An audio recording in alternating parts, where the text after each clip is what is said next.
ஆச்சி மசாலா எந்த சமையலும் ருசி தேடும் ரகசியம் 20 ரூபாய்.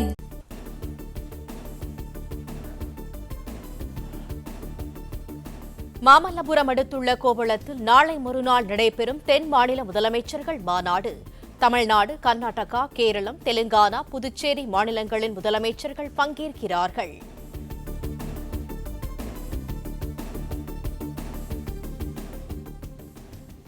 தென் மாநில முதலமைச்சர்கள் மாநாட்டில் கலந்து கொள்ள நாளை இரவு சென்னை வருகிறார் உள்துறை அமைச்சர் அமித் ஷா. விமான நிலையத்திலிருந்து காரில் கோவளம் நட்சத்திர விடுதிக்கு செல்வதால் பாதுகாப்பு ஏற்பாடுகள்.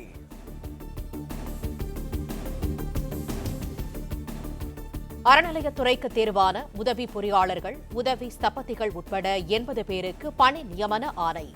புதிதாக தேர்வான அதிகாரிகளுக்கு பணி நியமன ஆணைகளை வழங்கினார் முதலமைச்சர் விஜய்.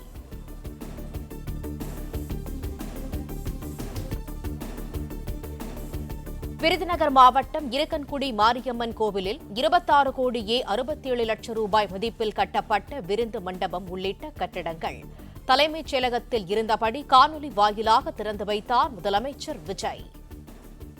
மாரியம்மன் திருக்கோயிலில் ரூபாய் 23 கோடியே 67 லட்சம் மதிப்பீட்டில் கட்டப்பட்டுள்ள முடி காணிக்கை மண்டபம், அன்னதான கூடம், விருந்து மண்டபம் மற்றும் பூஜை பொருட்கள் விற்பனை நிலையங்களை பக்தர்களின் பயன்பாட்டிற்காக திறந்து வைத்து சிறப்பித்த மாண்புமிகு தமிழ்நாடு முதலமைச்சர் அவர்களுக்கு இந்து சமய அறநிலையத்துறையின் சார்பில் நெஞ்சார்ந்த நன்றியை தெரிவித்துக் கொள்கின்றோம்.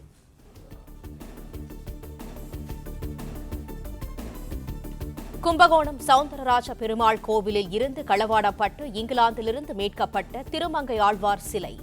சென்னை தலைமைச் செயலகத்தில் முதலமைச்சர் விஜய் சிலையை பார்வையிட்டார்.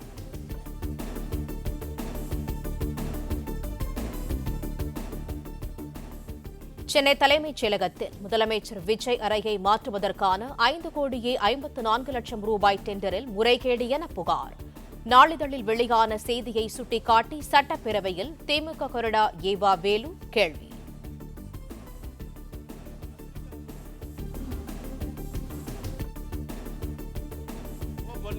எங்க ஓ பன்னீர்செல்வம் டைம்ஸ் ஆஃப் பத்திரிகையில் என்ன செய்தி வந்திருக்கிறது சொன்னால், இந்த டைம்ஸ் ஆஃப் பத்திரிகையில் 5.54 கோடி ரூபாய் மதிப்பிலான இந்த டெண்டர் ஆழ்நிலையில் விடப்படவில்லை. இந்த டெண்டரில் ஏதோ ஒரு கோளாறு இருக்குதுன்னு டைம்ஸ் ஆஃப் வந்துக்கிறாங்க. ஆனால் நான் கேட்க விரும்புவது, ஏன் அந்த அறையிலே இருந்து பணியை பார்க்க வேண்டியதானே? நீங்கள் எப்பவுமே இந்த டெண்டர் விஷயத்தில் நாங்கள் பியூரிசி என்று நாங்கள் சொன்னீங்க. ஆனால் டைம்ஸ் ஆஃப் இந்தியாவில் இன்னைக்கு பக்கமாக இந்த டெண்டர் விஷய பணிகள்லாம் நடந்த பின்பு இப்போ ஆன்லைன் டெண்டர் என்று போடப்பட்டிருக்கிறது என்றெல்லாம் பத்திரிகையில் வந்த செய்தியை மட்டும் உங்களுடைய கவனத்துக்கு கொண்டு வந்து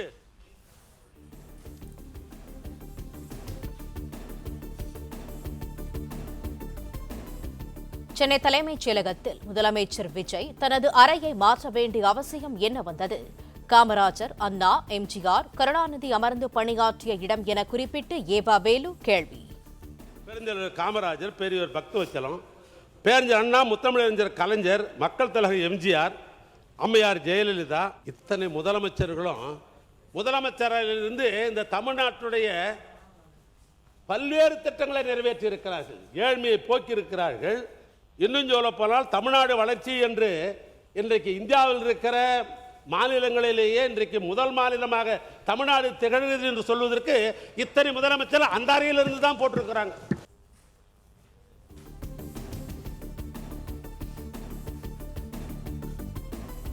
வெளிநாட்டு அதிகாரிகள், தொழில் முனைவோர் வந்து அமரும் வகையில் முதலமைச்சருக்கான தற்போது அறை அப்டேட் செய்யப்படவில்லை. IAS அதிகாரிகள் உள்ளிட்டோருக்கு உரிய கழிவறை வசதி கூட இல்லாததால் தற்காலிகமாக மாற்றுவதாக அமைச்சர் ஆதவ் விளக்கம். பல்வேறு அரசு ஊழியர்களாகட்டும், வெளிநாட்டு பிரதிநிதிகளாகட்டும், நம்மளுடைய விசிட்டர்ஸ் ரூம் பார்த்தீங்கன்னா தெரியும். ஒரு வெளிநாட்டில இருந்து ஒரு அமெரிக்கன் கான்சுலேட்டோ ஒரு வெளிநாட்டு அதிகாரிகள் வரும்பொழுது உட்காரக்கூடிய இடம் இன்னும் அப்டேட் செய்யப்படலை. முதலமைச்சருடைய S1, S2, S3, S4 ஒரு 100 ஸ்கொயர் ஃபீட் கூட இல்லாத ஒரு ரூம்ல உட்காந்து அவங்க வேலை பார்த்துட்டு இருக்காங்க. தன்னுடைய அலுவலகத்தை அவரை சுத்தி கிட்டத்தட்ட 80 பேர் உட்காந்து வேலை பார்க்கும்போது அங்க சரியான கழிவறை வசதி கூட கிடையாது. நீங்கள் இப்பொழுதும் போய் பார்க்கலாம். இதற்காக தற்காலிகமாக ஒரு ஏற்பாடுக்காக தான் இந்த இடத்தை மாத்துறாங்களே தவிர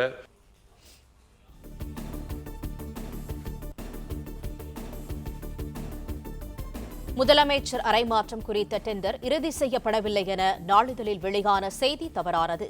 சட்டப்பேரவையில் திமுக கொறடா ஏவா வேலுவுக்கு அமைச்சர் ஆதவ் அர்ஜுனா பதில்.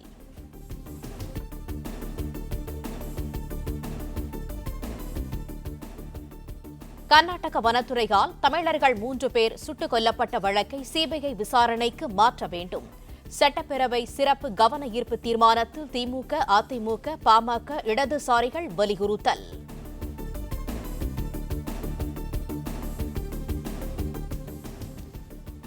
தமிழர்களை சுட்டுக் கொன்ற வனத்துறையினர் மீது கொலை வழக்கு பதிய கர்நாடகாவை தமிழக அரசு வலியுறுத்தியுள்ளதா? சட்டப்பேரவை சிறப்பு கவன ஈர்ப்பு தீர்மானத்தில் திமுக கேள்வி.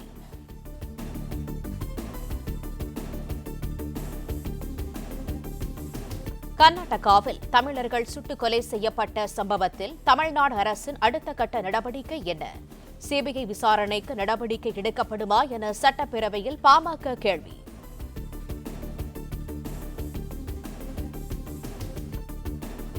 தமிழர்களை சுட்டுக் கொன்ற வனத்துறையினர் மீது கர்நாடக காவல்துறை வழக்கு பதிவு செய்துள்ளதாக அமைச்சர் சிடிஆர் நிர்மல்குமார் விளக்கம். கர்நாடகாவில் நடைபெறும் விசாரணையை தமிழ்நாடு அரசு கண்காணித்து வருவதாகவும் உறுதி.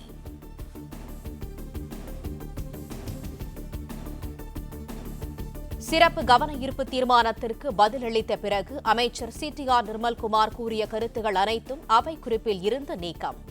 முன்னாள் முதலமைச்சர் கருணாநிதியை மறைமுகமாக விமர்சித்து பேசியதால் சபாநாயகர் ஜேசிடி பிரபாகர் உத்தரவு. ஒரு சில பேருக்கு திடீர் தமிழ் பாசம், தமிழர்கள் பாசம் இருக்கும். அதெல்லாம் இந்த நம்மளுடைய வரலாற்றில் ஏற்கனவே பார்த்தது தான். 2009 3 மணி நேரம் ஒரு அடையாள உண்ணாவிரத நாடகம். அதை தொடர்ந்து நடைபெற்ற கேள்விகளில் மழை விட்டாலும் தூவானம் விடவில்லை என்று பதில் போன்று இல்லாமல் கண்டிப்பாக 100% தமிழர்களுக்கு எங்கு எந்த தீங்கு ஏற்பட்டாலும் முதல் குரல் முதல்வருடைய குரல் இருக்கும் என்பது கருத்துமில்லை. அதில் எந்த மாற்று கருத்தும் இல்லை தெரிவித்துக் கொள்கிறேன். மாண்பு அமைச்சர் அவர்கள் உட்காருங்க பேசுறதுக்கு உட்காருங்க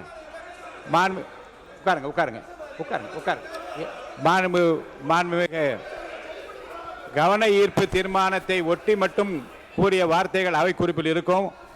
கவன ஈர்ப்பு தீர்மானத்திற்கு அப்பாற்பட்டு பேச அனைத்தும் அவை குறிப்பில் நீக்கப்படுகிறது.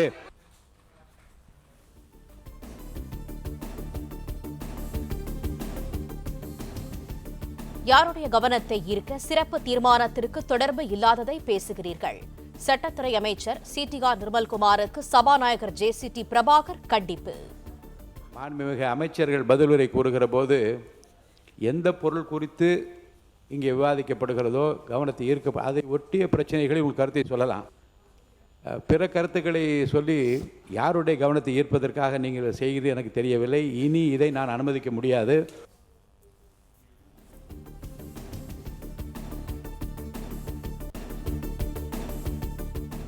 சட்டப்பேரவையில் மானிய கோரிக்கை தாக்கல் செய்யும் போது முதலமைச்சர் விஜயை புகழ்ந்து பேசிக் கொண்டே இருந்த அமைச்சர் சரத்குமார். எடுத்த காரியம் யாவிலும் வெற்றி, எங்கு நோக்கினும் வெற்றி, விடுத்த வாய்மொழிக்கு வெற்றி என்னும் எண்ணங்கள் அனைத்திலும் வெற்றி, எங்கும் வெற்றி, எதிலும் வெற்றி. பேனாவில் மெய்போட்டு எழுதாமல் மெய்போட்டு எழுதிய பாரதியின் வரிகளுக்கு வெற்றியின் முகமாய், வெற்றியின் முகவரியாய் தமிழக வெற்றி கழகத்தின் தன்னிகரில்லா தலைவா, எங்களை ஆளும் தமிழகத்தின் தவப்புதல்வா. போதும் முடித்துக் கொள்ளுங்கள் என சபாநாயகர் கூறியதையும் பொருட்படுத்தாமல் முழுமையாக புகழ்ந்து முடித்தார். எங்களை ஆளும் தமிழகத்தின் தவப்புதல்வா, தங்கள் பாதம் பணிந்து அமைச்சர் அப்புறம் நீங்க அமைச்சர் இங்க பாருங்க. மனிதவள மேலாண்மை துறை மானிய கோரிக்கை எண் 35.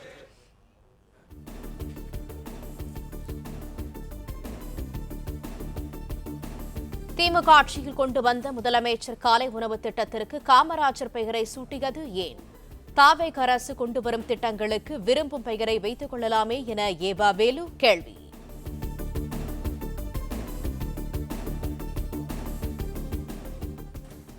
அதிமுக ஆட்சியின் திட்டங்களுக்கான பெயர்களை திமுக மாற்றியதாக ஏவா வேலுவுக்கு அமைச்சர் ராஜ்மோகன் பதிலடி. காலை உணவு திட்டத்திற்கு காமராஜர் பெயரை விட பொருத்தமான பெயர் இல்லை என்றும் திட்டவட்டம். அம்மா பசுமை வீடு கலைஞர் கனவு இல்லமாக மாறுகிறது. அம்மா மருந்தகம் முதல்வர் மருந்தகமும் மாறி இருக்கிறது. அம்மா மினி கிளினிக் முதல்வர் கிளினிக்காக மாறி இருக்கிறது. ஆனா இங்க நான் 10 இடத்திற்கு போயாவது செல்வம் சேர்த்து வருவேன், நீ படிக்கின்ற வேலையை மட்டும் பாரு என்று தமிழ்நாட்டின் கல்வி கண்ணை திறந்தவர் கொள்கை தலைவர் கர்ம வீரர் காமராசர் அவர்களின் பெயர்தான். நான் சொல்வேன், இந்த திட்டத்திற்கு காமராசர் பெயரை விட பொருத்தமான பேர் உலகத்திலேயே கிடையாது என்பதை உறுப்பினருக்கு தெரியும்.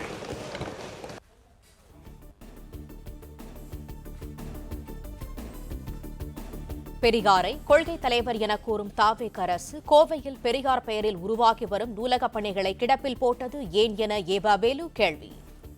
கோவையை பொறுத்தமட்டில் தந்தை பெரியார் நூலகம் கட்டி முடிக்கப்பட்டு திறக்கிற தருவாயில் அது இருந்தது.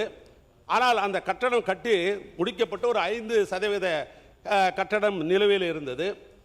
நான் கேட்க விரும்புவது, இந்த 3 மாத காலமாகிறது கொள்கை தலைவர் என்று நீங்கள் பெரியாரை ஏற்றுக்கொண்ட இந்த நிலையில் இந்த 3 மாதம் அது இன்றும் திறக்காமல் இருப்பது என்பதை இந்த அரசுடைய கவனத்துக்கு கொண்டு வர நான் விரும்புகிறேன். சமூக நீதி, பெரியார் கொள்கைகளை பேசும் திமுக தலைமை அலுவலகமான அறிவாலயத்தில் பெரியாருக்கு ஏன் சிலை இல்லை என ஆதவர்ஜுனா பதில் கேள்வி. இன்னும் அறிவாலயத்தில் பெரியார் சிலை நிறுவப்படவில்லை. எங்களுடைய கட்சி அலுவலகத்தில் பெரியார் சிலையும் அம்பேத்கர் சிலையும் இருக்கிறது.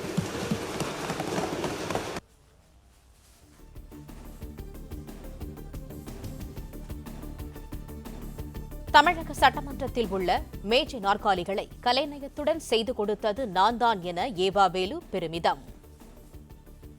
இப்படி கலைநயத்தோடு இந்த டேபிள், இந்த அமைச்சர் பெருமக்கள்லாம் உட்கார்ந்துருக்க கலைநயத்தோடு டேபிள், முதலமைச்சர் உட்கார்ந்துருக்கிற கலைநய டேபிள், எங்கள் எதிர்கட்சி தலைவர் உட்கார்ந்துருக்கிறது கலைநயத்தோடு டேபிள், இந்த எதிர்கட்சியில் இருக்கிற நம்முடைய தோழமை கட்சி சட்டமன்ற உறுப்பினர் உட்கார்ந்து கலைநயத்தோடு இருக்கிற டேபிள், இந்த டேபிள், இந்த பேசுகிற ஒலிவாங்கி என்கிற இந்த மைக்கு, இந்த செக்ரட்டரி உட்கார்ந்துருக்கிறது, இதை அத்தனையும் செய்தது திராவிட மாடல் ஆட்சியில் தமிழ்நாட்டுடைய பொதுப்பணித்துறை அமைச்சராக இருந்த நான் பார்த்து இரவு நேரத்தில் இப்படி நாம் செய்ய வேண்டும் என்று சொல்லி இதை செய்யப்பட்டது. நான் பேசின பிற்பாடு ஏதாவது பேசணும்னா உன் துறையை பற்றி பேசணும்னா பில்டிங் ஸ்ட்ராங்கு பேஸ்மெண்ட் வீக்கு என்று கூறி ஏவா வேலுவை சபாநாயகர் கலாய்த்த நிலையில் அரசு பணத்தில் செய்யப்பட்டது என்று அமைச்சர் ராஜ்மோகன் பதிலடி. பில்டிங் ஸ்ட்ராங்கு ஆனால் பேஸ்மெண்ட் வீக்கு அப்படின்றத முடிச்சிருங்க. அந்த டேபிள் செஞ்சது நாங்க தான், மைக்கு செஞ்சது நாங்க தான், சேர் செஞ்சது நாங்க தான். இது மக்கள் வரிப்பணத்தில் செய்யப்பட்டது தமிழ்நாடு அரசால் என்பதை சுட்டிக்காட்டுகிறேன்.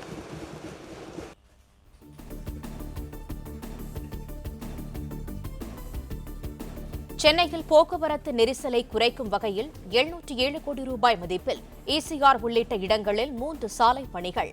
நெடுஞ்சாலைத்துறை கொள்கை விளக்க குறிப்பில் தகவல்.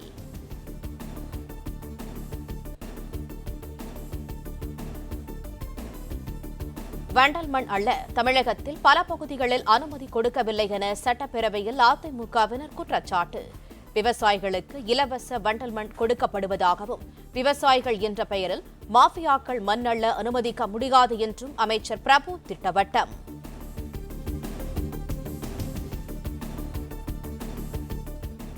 மாணவர் படுகொலை, குழந்தைகள் மீதான பாலியல் வன்கொடுமைக்கு போதையே காரணம் என பேரவையில் பிரேமலதா விஜயகாந்த் பேச்சு. பாலியல் வன்கொடுமை குற்றங்களுக்கு என்கவுண்டர் மட்டுமே தீர்வு என்றும் வலியுறுத்தல்.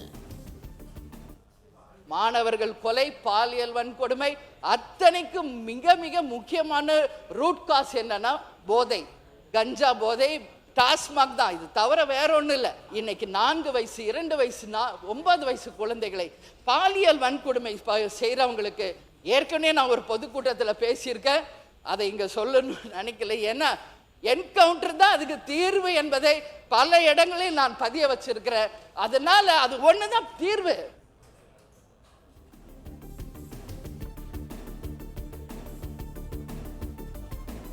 அரசு பெண் பணியாளர்களின் 3வது குழந்தை மகப்பேறுக்கும் ஓராண்டு விடுப்பு. மனிதவள மேலாண்மை துறை மானிய கோரிக்கையில் அறிவிப்பு.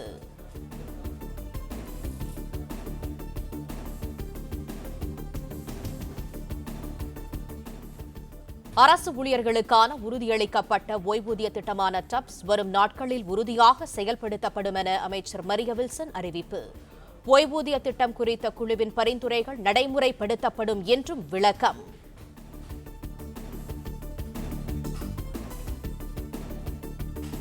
சென்னை, கோயம்புத்தூர் மற்றும் தூத்துக்குடியை இணைக்கும் தொழில்தட விரைவு சாலை உருவாக்கப்படும் என நெடுஞ்சாலைத்துறை அமைச்சர் ஆதவ் அர்ஜுனா அறிவிப்பு. சென்னை, கன்னியாகுமரி 8 வழிச்சாலை, திருச்சி, கரூர் நெடுஞ்சாலை மற்றும் கிளாம்பாக்கம், செங்கல்பட்டு உயர்மட்ட சாலை விரைவுபடுத்தப்படும் என அறிவிப்பு. சென்னை, கோயம்புத்தூர் மற்றும் தூத்துக்குடியை இணைக்கும் தொழில்தட விரைவு சாலை உருவாக்கப்படும். சென்னை, கன்னியாகுமரி 8 வழிச்சாலை, சென்னை நுழைவு வழித்தட சந்திப்புகளை மேம்படுத்துதல், திருச்சி, கரூர் தேசிய நெடுஞ்சாலை விரிவாக்கம் மற்றும் கிளாம்பாக்கம், செங்கல்பட்டு உயர்மட்ட சாலை உள்ளிட்ட தேசிய நெடுஞ்சாலை திட்டங்களை விரைவுபடுத்த நடவடிக்கை எடுக்கப்படும்.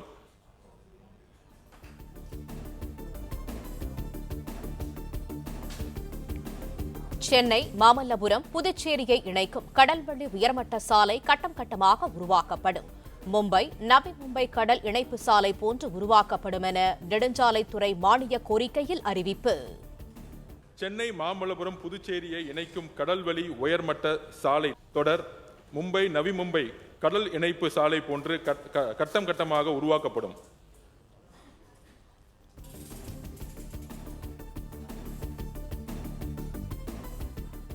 நீட் தேர்வை வைத்து காங்கிரஸ், பாஜக அரசியல் செய்வதாக சட்டப்பேரவையில் முன்னாள் அமைச்சர் சி. வி. சண்முகம் விமர்சனம். மாணவர்கள் மீது அக்கறை இருந்தால் நாடாளுமன்றத்தில் சட்ட திருத்தம் கொண்டு வந்து நீட் தேர்வை ரத்து செய்யலாம் என்றும் பேச்சு.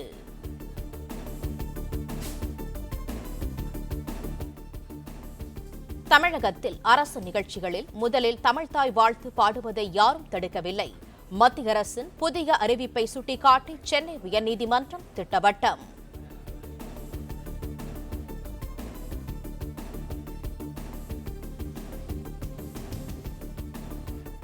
சென்னை இரும்பு பாலத்திற்கான தூண்கள் நிறுவப்பட இருந்த மெட்ரோ ரயில் நிலைய மைய அடித்தளங்கள் நேர்கோட்டில் இல்லை. பழைய வடிவமைப்பில் திட்டத்தை நிறைவேற்றினால் கடும் போக்குவரத்து நெரிசல் ஏற்படும் என நெடுஞ்சாலைத்துறை தகவல்.